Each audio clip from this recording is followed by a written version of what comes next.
Assalamu alaikum brothers and sisters, welcome back to my channel. My name is Ashir Copy Paste.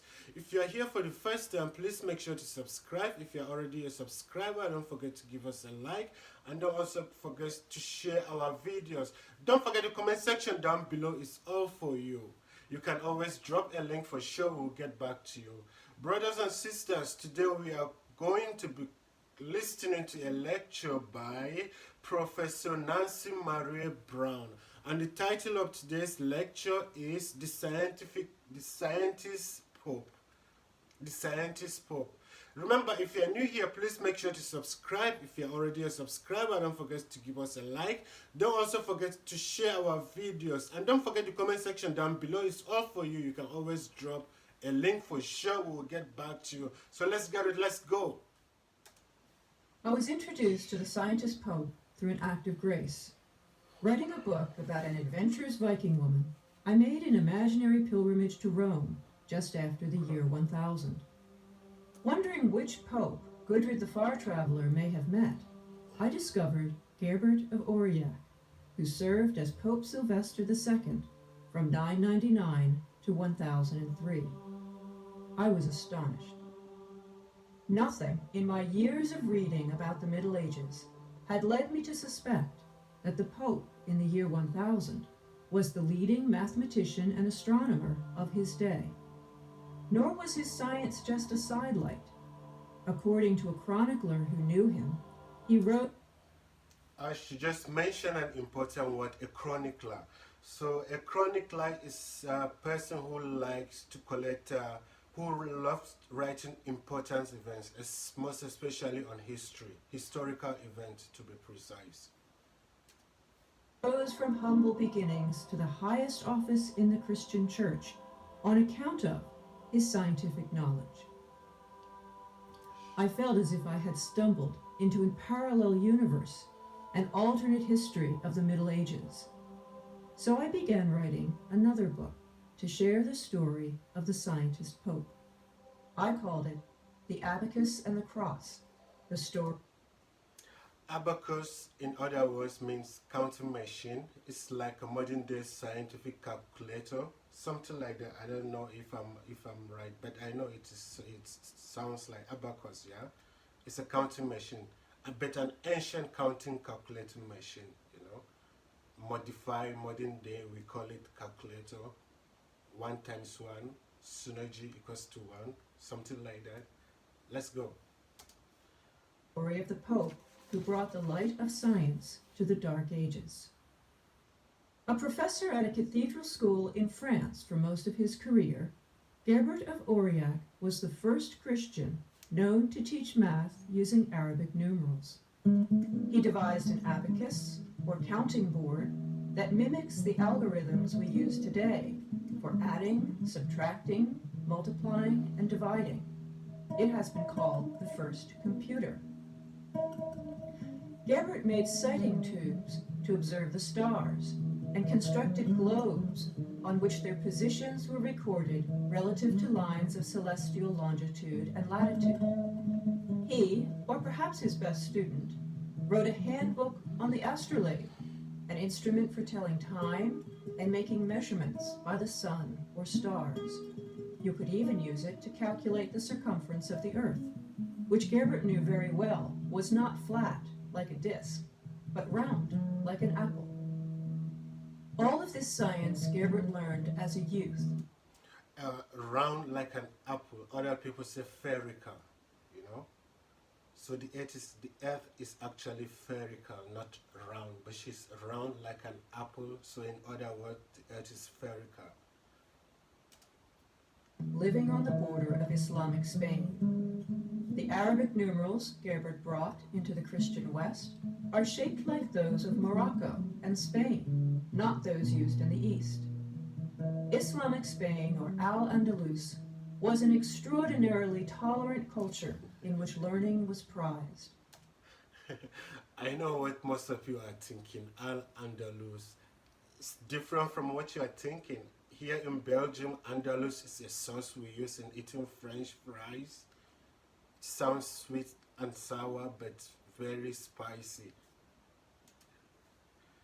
In the Caliph's library in Cordoba were 40,000 books. Gerbert's French monastery owned fewer than 400. Many of the Caliph's books came from Baghdad, known for its House of Wisdom, where for 200 years works of mathematics, astronomy, physics, and medicine had been translated from Greek and Persian and Hindu and further developed by Islamic scholars. In the world Gerbert knew, Arabic was the language of science. Much of what Gerbert taught at his cathedral school in France, for example, was derived from the works of Muhammad ibn Musa al-Khwarizmi, a Persian scientist in Baghdad's House of Wisdom. In the early 800s, al-Khwarizmi wrote a book on what we call Arabic numerals. He named it On Indian Calculation, well aware that the symbols 1 through 9 and the place value system that makes arithmetic easy originally came from India. Modern algebra comes from a second book by al-Khwarizmi. You can thank him for quadratic equations. Al-Khwarizmi's own name gives us the word algorithm. No. Algorithm, for those of you who are used to scientific computerized scientific functioning, we call them computer programming. Algorithm means computer programming, you know. For those of you who program computer, you know how it works. You put a set of rules together in order to come out with a functioning rule, a functioning activity. You program a computer like Google. Google is a computer programming, like Facebook, they program it before it come out. It's a program that you have to, I don't know how I'm going to explain. Let the professor do the teaching. No computer scientist could function without the word algorithm.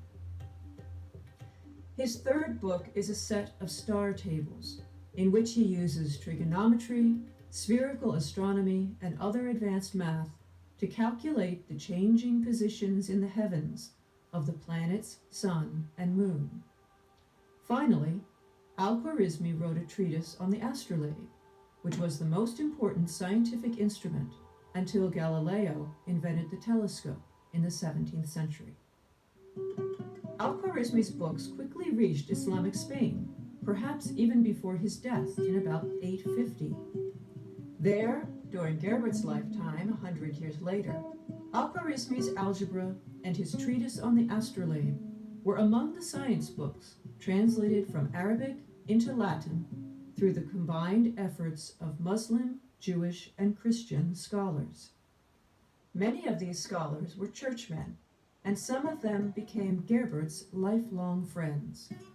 One of these is Miro Bonfils, the Bishop of Girona. In one of Miro's books, he writes, "What follows now has been translated by the wisest scholar among the Arabs, as he was instructing me." Around the year 1000, science was central to the lives of caliphs, bishops, kings, and even popes. It was of such importance that scholars were willing to overlook their religious and political differences. Muslim, Christian, or Jewish, Arab, Saxon, French, or Greek, they sat down together to translate books, to make scientific instruments, and to further their understanding of mathematics and astronomy.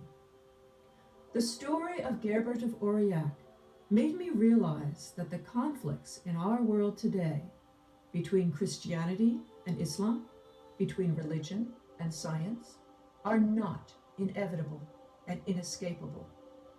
His story taught me that a world based on peace, tolerance, law, and the love of learning was not a fantasy world, not an alternate universe after all. For a short period of time, around the year 1000, it did exist. If you enjoyed learning about the scientist Pope, please share this video. I am Nancy Marie Brown for the Amir Stein Center. Okay guys, that is all I have for you today of If You Don't Know, Now You Know. Remember, if you're new here, please make sure to subscribe. If you're already a subscriber, don't forget to share and like our video. Don't forget the comment section down below is all for you. You can always drop a link for sure. We will get back to you. Stay safe.